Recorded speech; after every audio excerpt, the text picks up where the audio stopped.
Pemirsa Ayo Hidup Sehat, tahukah Anda bahwa singkong ternyata adalah tanaman kaya manfaat? Mulai dari daun hingga umbinya memiliki khasiat bagi kesehatan. Mungkin tak terbayangkan oleh Anda sebelumnya, daun singkong mengandung protein mentah yang cukup tinggi. Manfaat ini bisa Anda dapatkan dengan bermacam olahan sesuai selera. Salah satu menu yang mungkin bisa jadi pilihan adalah tumis daun singkong. Sementara itu, umbi singkong banyak dijual di pasar dengan harga murah meriah. Melimpahnya singkong di Indonesia membuat makin beragamnya olahan makanan ini. Di antaranya tape. Peyem singkong merupakan hasil fermentasi singkong dengan ragi. Makanan ini biasanya juga dijadikan isian es campur. Berikutnya adalah kolak singkong. Sajian khas buka puasa ini menjadi salah satu jajanan tradisional yang cukup populer. Biasanya kolak singkong dipadukan dengan buah nangka atau pisang.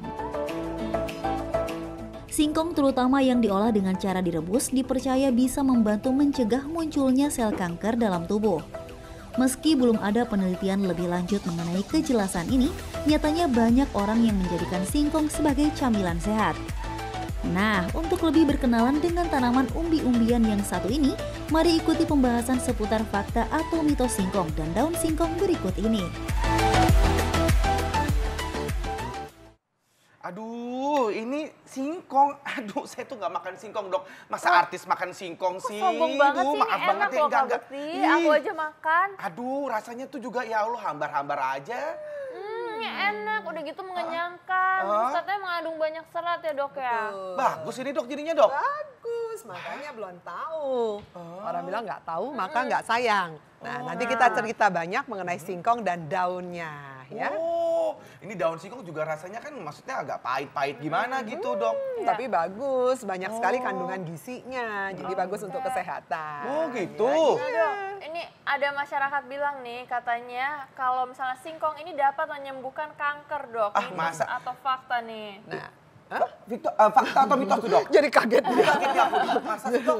Ini adalah mitos. Oh, mitos. Ya, meskipun gini, di masyarakat itu beredar banyak sekali ya bahwa kanker ini bisa disembuhkan kalau kita makan singkong karena katanya mengandung vitamin B17. Tapi ternyata ini hanya laporan dari 1-2 kasus. Oh. Yang mereka lihat adalah si singkong ini dia mengandung yang namanya sianida. Suka mendengar nggak? Iya, Singkong tuh ada sianida. Nah, dia termasuk golongan sianida, B17-nya itu. Dan sianida ini kalau dilakukan tes pada sel kanker memang selnya mati. Tapi ternyata dilakukan penelitian pada sel yang lainnya, ternyata dia malah bisa merangsang terjadinya kanker kolorektal, kanker pencernaan usus, dan juga kanker pankreas. Jadi tidak semua dia bisa digunakan, makanya sampai sekarang penelitian lanjutannya masih harus dilanjutkan lagi. Oke, singkong yang seperti apa nih tapi nih Dok yang mengandung sianida yang berbahaya? Nah, apa tanda-tanda singkong yang mengandung sianida? Biasanya rasanya lebih pahit. Kemudian warnanya suka lihat nggak? Singkong-singkong tuh ada yang biru-biru. Iya, betul. Ya, itu ada dia. biru Suka ungu. lihat. Iya. Ya, biru ungu seperti itu. Nah, Itu diapain, Dok? itu sebaiknya dibuang ya, jangan dimakan. Dibuang, jangan dimakan. Itulah sianidanya. Betul, karena dia ada sianidanya di Oh, situ. gitu. Jadi apa namanya singkong-singkong yang seperti ada warna-warna Ungu-ungunya. seperti itu kebiru-biruan. Itu kulitnya atau di Di dagingnya, Dok? dalamnya, Di dalam dalamnya? daging ininya. Oh, Kalau ini kan dalam putih ya, dagingnya. paling cuma Iya, ini hitam-hitam putih. bekas Betul, ini- akar-akar kecilnya. Oh, hitam-hitam kuningnya. akar-akar kecil. Iya, Jadi iya. kalau ada biru-birunya, biru dibuang aja, jangan itu dipakai. dibuang, jangan di. Itu efeknya apa, Dok? Kalau misalnya kita kemakan paling tidak kita nggak sengaja Ya, gitu, Dok. sianida itu adalah toksik, racun Ya, untuk tubuh kita ya, tergantung kadarnya. Kalau misalnya jumlahnya cuma sedikit, hanya 1 garis, 2 garis ya nggak apa-apa, tubuh kita bisa menganulir. Ya. Tapi kalau jumlahnya banyak, orangnya bisa menunjukkan tanda-tanda keracunan ya, yang mual, muntah, dan akhirnya kalau makin besar dosisnya ya mungkin bisa menyebabkan berarti hal-hal harus- yang jelek juga. Oh my Harus God. dipilih-pilih ya Dok ya? Pilih, cari yang bersih. Ini ada fakta atau mitos lagi, Dok. Ini daun singkong itu memicu hipertensi. Fakta atau mitos, Dok? Mitos. Mitos. Ya. Jadi makan daun singkong banyak-banyak nggak hipertensi ya, Dok? Enggak hipertensi kecuali kenapa bisa makannya sama terasi di mana garamnya banyak ya, benar. Kalau digaramin gimana nih Dok? Kan garam kadang-kadang hambar nih katanya. Ya. Gimana Jadi tuh, Dok? gini, kalau daun singkong sendiri, kalau kita bilang hipertensi, biasanya dikaitkan dengan kadar garam. Nah, garamnya ini tidak terlalu banyak. Kadar Oke. sodiumnya cuma 76 mg per 100 gram. Padahal WHO mengizinkan kita makan garam kira-kira 1 hari itu 5 gram. Berarti kan komposisinya nggak banyak. Yang jadi masalah, daun singkong ini karena rasanya hambar, seringkali ditambahin dengan sambel-sambel itu terasi. yang bikin, itu yang terasi. bikin jadinya malah Garamnya banyak. Padahal itu Iya. enak ya dok ya. betul sekali. Jadi kalau singkongnya aja, daun singkongnya aja tidak menimbulkan masalah. hipertensi. Jadi ternyata nih singkong sebenarnya nih kandungannya apa aja sih dok? Oke. Singkong ini digunakan sebagai pengganti karbohidrat. Iya. Ya. Jadi kalau kita dengar karbohidrat, pasti pikirannya langsung oh nasi, kentang, roti. Betul. Ya. Padahal singkong juga bisa dipakai ya. Cuman memang kandungan proteinnya pada singkong itu lebih sedikit dibandingkan dengan nasi. Nah, makanya kita suka dengar anak singkong, anak singkong. Iya, iya, Itu betul. kan konotasinya nggak terlalu bagus ya. Nah, itu karena kandungan proteinnya memang lebih rendah dibandingkan dengan nasi. Oke, Begitu. berarti makan singkong secukupnya aja ya dok. Ya? Secukupnya sebagai pengganti nasi ya. Jadi Nasi, jangan seperti ini. Saya pagi makannya nasi. Lauknya Nanti singkong lauknya gitu. singkong. Ya, atau nanti bentar lagi habis makan nasi satu porsi saya makan lagi singkong gorengnya 2. Itu karbohidratnya jadi kebanyakan. tambah. Iya. Dan karbohidrat ini digunakan sebagai sumber energi. Ya. Jadi artinya bagus untuk bekerja dan sebagainya. Nah, kalau kita kerjanya sedentary, artinya mager, Ya. hanya di kantor, duduk, ngobrol-ngobrol, nulis pakai komputer, geraknya kan nggak banyak. Ya. Energi yang dikeluarkan nggak banyak. Kalau pola makan seperti itu, siap-siap bisa jadi obesitas. Itu yang pertama. Ya. Makin besar dia tuh perut saya di lama-lama nih. Dok, tapi ini katanya kalau misalnya sering konsumsi singkong di saat hamil, ini bisa buat ibu-ibu jadi anaknya itu cacat lahir, dok. Dan katanya bisa mempengaruhi juga fungsi tiroid. Ini mitos atau fakta, dok? Ini mitos. Betul. Ya, mitos. Jadi memang di masyarakat banyak sekali beredar seperti itu ya. Mungkin mereka hanya ingin memberikan pesan, Anda jangan terlalu banyak makan singkong kalau lagi hamil supaya janinnya mendapat nutrisi yang lebih sempurna, lebih baik. Gitu. Jadi orang zaman dulu tuh kalau ngajarin anaknya kan selalu ditakut-takutin. Iya, Iya, betul. Iya, jangan Makan duduk. singkong Iya, dulu. jangan. Nanti Seperti jadi itu. anaknya jadi anak singkong. Asal jangan jadi anak kingkong ya. Anak kingkong. Nah, berikut ini ada fakta atau mitos bahwa yang namanya daun singkong ini mampu meningkatkan daya ingat.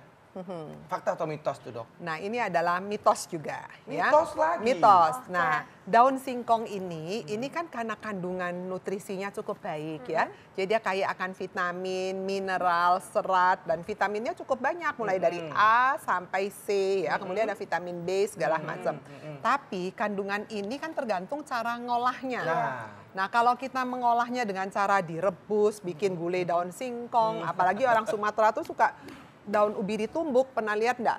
Jadi daun ubi itu disebut, daun singkong ini disebutnya daun ubi. Daun ubi. Jadi ditumbuk kemudian dimasak pakai santan, dimasaknya yang lama. Iya. Nah, daun singkong ini dasarnya kan keras. Iya. Supaya bisa dimakan menjadi lebih Dilembutkan. enak harus direbusnya lebih lama.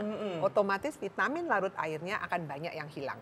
Seperti itu. Tapi emang enak dok, itu bumbunya menyerap dok. Apalagi kalau di warung Padang begitu, minta dong sayur singkongnya, ya kan? Enak banget Dan dok. makin lembut-lembut daunnya makin enak, dok. Ya betul memang. Tapi ternyata itu menghilangkan Banyak semua vitaminnya yang larut vitaminnya air karena dengan proses pengolahan yang cukup lama. Oke, Jadi jadi harusnya pengolahannya harus berapa lama nih, dok? Berapa Ya, menit? tergantung dari daun yang kita petik. Kalau kita petik daunnya muda, tentunya ngolahnya nggak terlalu lama rebusnya Ya, ya. Paling oh. sekitar 20 menit dia sudah matang. Oke. Tapi kalau makin tua daunnya ya bisa sampai 40 menit, setengah jam nggak matang-matang. Ya. Oke, nah dok ini ada mitos atau fakta lagi dok. Katanya singkong ini dapat mencegah osteoporosis. Mitos atau fakta, dok? Daun singkong ini singkong kaya dan akan buahnya. kalsium. Ya, jadi kaya akan kalsium. Tapi kalau mau mencegah, artinya kalsium itu harus dimakan setiap hari.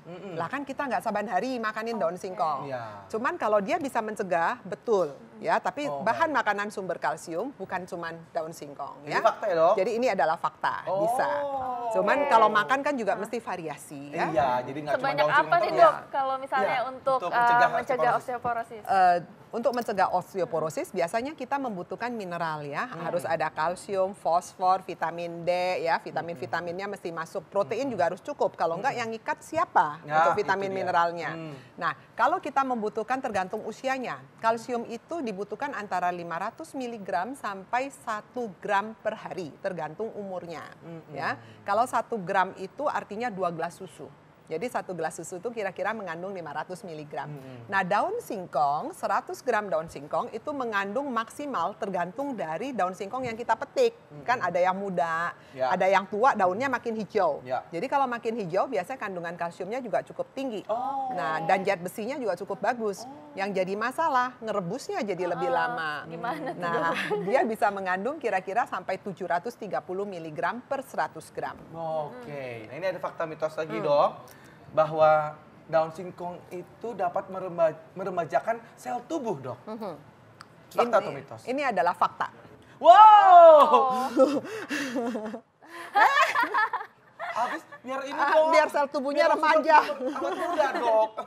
Saya nggak mau tua dok. Ya tapi nggak begini juga makannya. Jadi gimana dok?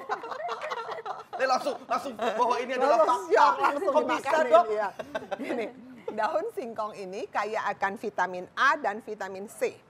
Vitamin A-nya bisa kandungannya sekitar 8.600 mikrogram. Nah, vitamin C-nya kandungannya bisa sampai 500 miligram per 100 gram. Artinya apa? Dua vitamin ini mempunyai efek sebagai antioksidan. Vitamin A dan C kan kita kenal sebagai antioksidan kan. Kalau kepengen mukanya bagus, kasihin krem-krem yang vitamin A dan C dan sebagainya. Nah, otomatis tujuannya antioksidan salah satunya adalah meremajakan sel-sel tubuh kita. Oke, tapi dimakan ya dok, bukan Dimakan, bukan dioles. ditempelin. Ya, jadi harus asupan makanan Iya, ya dok. betul. Baik, tidak ditempel ya, bukan jadi masker ya, terus ditempel-tempel di sini ya, gitu ya.